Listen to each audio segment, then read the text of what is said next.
Greetings, I'm Paul, and I'm 35 years old. A few years back, I tied the knot with Emily. And as the saying goes, marrying someone also means you kind of marrying their family. In my situation, that family included Lisa, my mother-in-law. Now, I'm all for family connections, but Lisa had a knack for irritating me and making me second-guess myself. It was as though I was stuck in a never-ending cycle of her criticisms and jibes.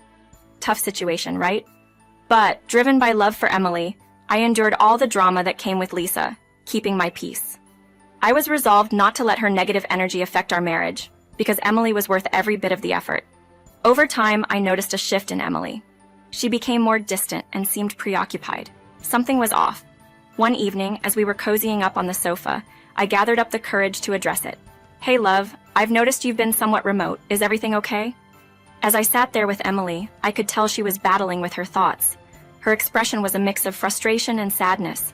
After pausing for a bit, she sighed and began to open up. "Paul, I love you, but I feel like something is missing in our relationship," she confessed. My mind spun, trying to grasp what she was hinting at. I couldn't pinpoint what she meant despite racking my brains for possible issues. So, I asked for clarity. "What do you mean? I thought we were solid." Emily's response was unexpected. "It's just, I don't have the same admiration for you that I used to. I miss the days when we were thriving, when money wasn't a concern, and we had everything," she admitted. Her acknowledgement struck me deeply. It was hard to accept that our relationship might be reduced to financial status. This revelation was a real eye-opener. I was stunned to realize that our love might be entangled with materialistic expectations. Hearing Emily's focus on finances over our connection threw me into a storm of emotions, frustration, pain, and bewilderment all at once. Really? Since when did money become the cornerstone of our relationship? We share a bond far richer than my wallet's contents. We've nurtured something genuine and profound, something that vastly surpasses mere material wealth, I tried to convey, hoping to remind her of the true essence of our love. "Paul, I get where you're coming from, but I can't shake off how I feel. I miss the sense of security and the lifestyle we once enjoyed," Emily admitted. It was a constant tug-of-war between love and frustration, a blend of feelings that refused to align, no matter how much we discussed. The stark reality became apparent as the night wore on. Our marriage was teetering on the edge. I was at my wit's end with her materialistic view. It was baffling. The woman in front of me felt like a stranger. Love, I believed, was about mutual support and understanding through thick and thin. Unfortunately, things spiraled from there. Gradually, I grew disillusioned with Emily's focus on materialism. Love evolves, and I realized my feelings for her had transformed.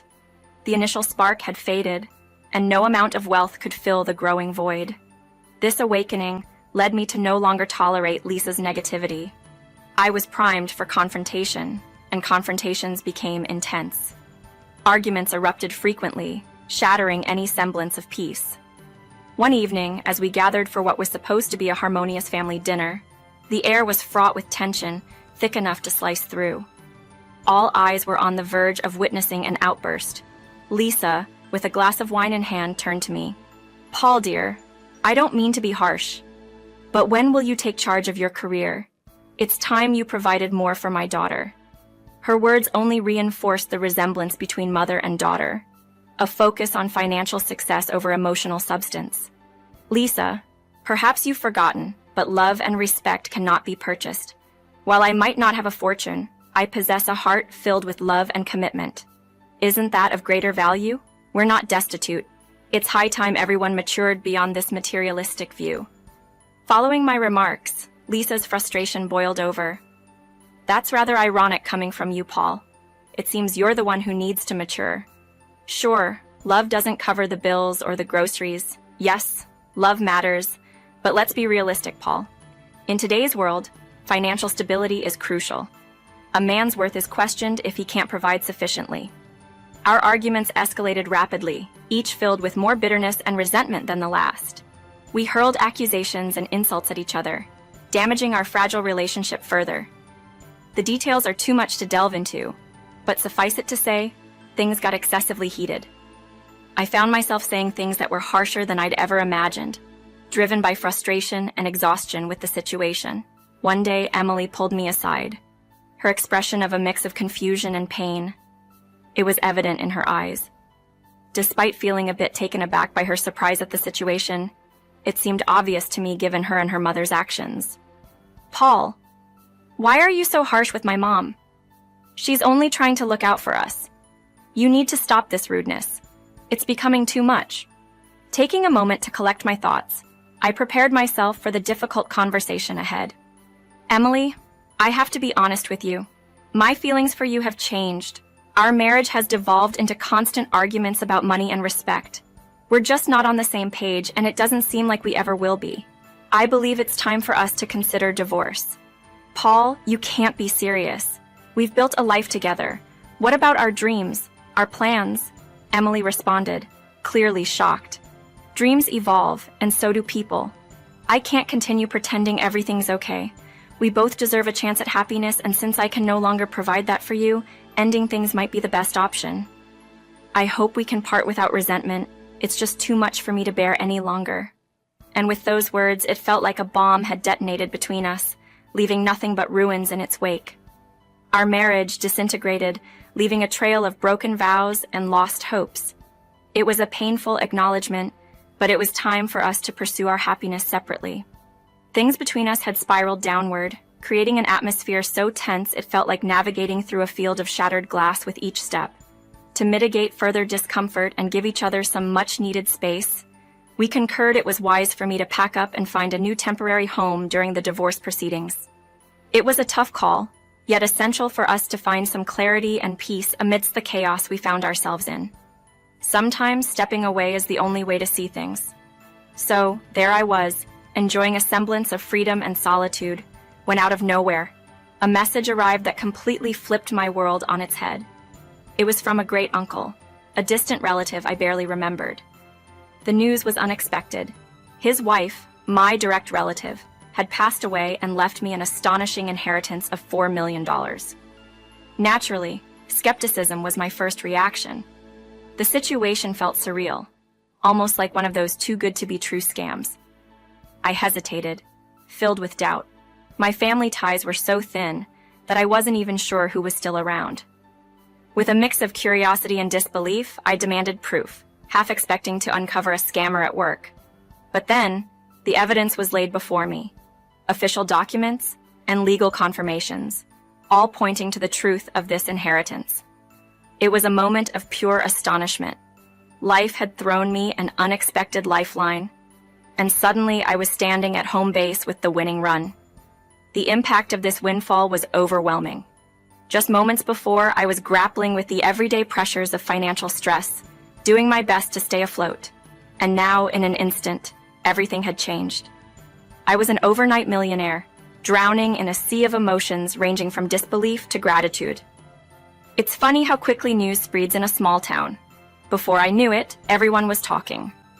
Suddenly, the news of my soon-to-be millionaire status was everywhere, capturing the attention of practically everyone in town, including folks I hadn't spoken to in years. It felt like they all emerged from nowhere, each hoping for a piece of my good fortune. Amidst the whirlwind of attention, I found myself needing a moment to pause and reflect on the implications. Money, as enticing as it is, carries its own set of complexities. It can indeed bring joy, but it's also capable of complicating life in unexpected ways. With this in mind, I tread carefully, fully aware that financial freedom doesn't equate to happiness. Just as I was adjusting to my newfound independence, living away from Emily, a call from Lisa, my soon-to-be ex-mother-in-law, came out of the blue. She wasted no time inquiring about my financial windfall, her voice practically twinkling with unspoken greed. Her sudden interest left me skeptical. "Lisa, you're reaching out now because of my impending wealth?" Despite my reservations, she proceeded to invite me over for a family dinner, claiming it was an opportunity for a final gathering before Emily and I officially parted ways. I couldn't help but laugh at the absurdity of the situation, especially since I had made it clear that the bridge between Emily, Lisa, and me was already burned. Nevertheless, Lisa persisted, skillfully playing on sentiments to lure me into accepting the invitation. She painted a picture of a nostalgic evening filled with cherished memories, likely masking her true motives behind a facade of sincerity. It was a dilemma on the one hand. I wanted to steer clear of any further drama and manipulation. But on the other, I felt a compelling need for closure and to confront the situation head-on. Ultimately, curiosity won me over, and despite my initial reluctance, I found myself agreeing to attend the dinner. I was curious to see just how far Lisa would go. Arriving at the dinner, I was greeted like a celebrity, with Emily's extended family showering me with an unexpectedly warm welcome. The moment news of my fortune broke out, I became the town's latest sensation, drawing attention from corners I didn't even know existed. It was as if I'd struck gold. Well, in a manner of speaking, I had. Amidst the sudden spotlight, Lisa approached with a smirk, her demeanor reminiscent of a cat that had snagged the ultimate prize. Her saccharine voice couldn't mask the underlying deceit, but I played it cool, my skepticism clear. Then, in a dramatic entrance fit for a movie, Emily, my ex, made her presence known. Our eyes locked, swirling with emotions that were hard to pinpoint: regret, longing, or perhaps something else. But I was determined not to get swept up in any psychological games. The dinner that followed felt like a scene from a surreal drama, with forced smiles and a spread worthy of royalty, yet underlined by a web of hidden motives. As the evening progressed, I found myself unwittingly at the center of attention, the newfound golden boy, eliciting laughter and admiration. The irony of how wealth could shift perceptions wasn't lost on me, exposing a layer of greed and envy beneath the veneer of celebration. This revelation of true colors left a bitter taste, highlighting the superficial nature of these interactions. Was all this worth it? Now, brace yourself for the twist. Lisa, ever the schemer, pulled me aside with a proposal cloaked in concern. With a sly grin, she laid out her grand vision for reconciliation, claiming Emily, and she had seen the error of their ways, now recognizing my value. But I wasn't about to be duped by her charade. I saw through the veil of her flattery and empty promises. Yet instead of outright dismissal, I decided to entertain her plot, feigning intrigue. This wasn't just about deflecting. It was about turning the tables and engaging in a bit of my strategic play. So, with a smirk mirroring her own, I entertained her proposal, curious to see how this game would unfold. I chose to entertain the idea of reuniting with Emily, but decided to add a unique twist to the narrative. This time, I aimed to seize control and orchestrate a revelation that would leave everyone speechless. With a sly smile, I instructed Lisa to gather the entire family at the dining table under the guise of an important announcement. She, believing she had triumphed, eagerly complied, not suspecting the surprise I had in store. As I sat at the table, surrounded by curious and whispering relatives, I relished the suspense in the air. They were all oblivious to the shock I was about to deliver. When the moment of revelation finally came, with the room's anticipation at its peak, I stood, glass in hand, ready to unveil the unexpected. "Ladies and gentlemen," I began, capturing the undivided attention of every person present. "Many of you have speculated about Emily and me, wondering if there's a chance for us to reignite the spark we once shared.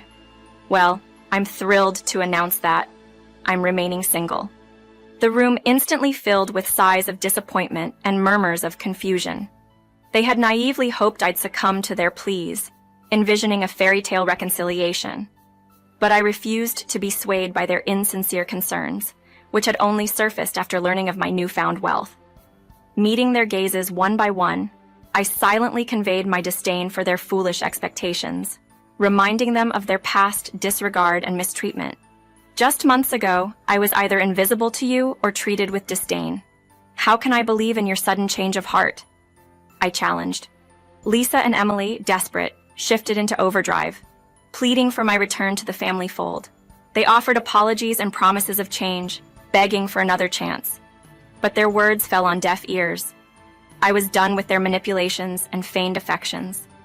Amidst their frantic attempts to reel me back in, I stood my ground, declaring my final departure from their lives. Walking away from that house, their pleas became a distant echo. That moment marked a significant turning point for me, liberating me from their toxic influence and allowing me to embark on a journey of self-discovery and independence. As I stepped into the cool night air, a profound sense of freedom enveloped me. Taking a deep breath, I savored the sweet taste of autonomy, a feeling tinged with both bitterness and triumph. From that point forward, I vowed to reclaim my life, seeking happiness on my terms. Surrounded by those who truly value and love me for who I am. And so, my story unfolds, leaving behind the chaos of that tumultuous dinner. Back at my place, I awaited the arrival of the inheritance, thinking that would close the chapter on a tumultuous part of my life. But that was wishful thinking. Lisa and Emily, unable to let go, bombarded me with calls and texts, pleading for a second chance and promising change, a concept they seemed to barely grasp. Their words felt hollow, a tired script of manipulation I had grown all too familiar with. So, I took a definitive step. I blocked their numbers, severing the ties that had bound me to their toxicity for far too long. When the inheritance finally became mine, the reality was as surreal as the moment I first learned of it. Armed with this financial boon, I was determined not to become a cautionary tale like those lottery winners who squandered their fortunes. Aware of the dangers that newfound wealth could bring, especially in a small town where everyone knows your business, I decided it was time for a fresh start elsewhere.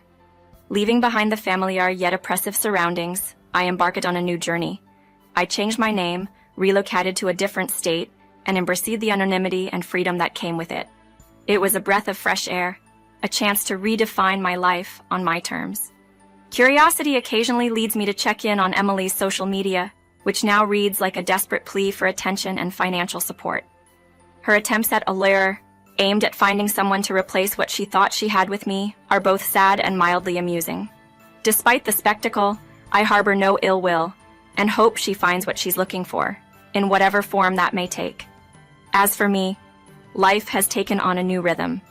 The experience has taught me that genuine contentment doesn't stem from wealth or toxic relationships, but from the peace and independence I found away from that drama.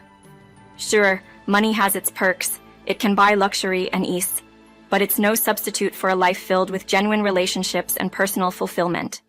That's the true essence of a life well lived, far removed from the shallow pursuits and chaotic entanglements of my past. So, from my new vantage point, I savor the simplicity and tranquility of a life unencumbered by other people's expectations and dramas.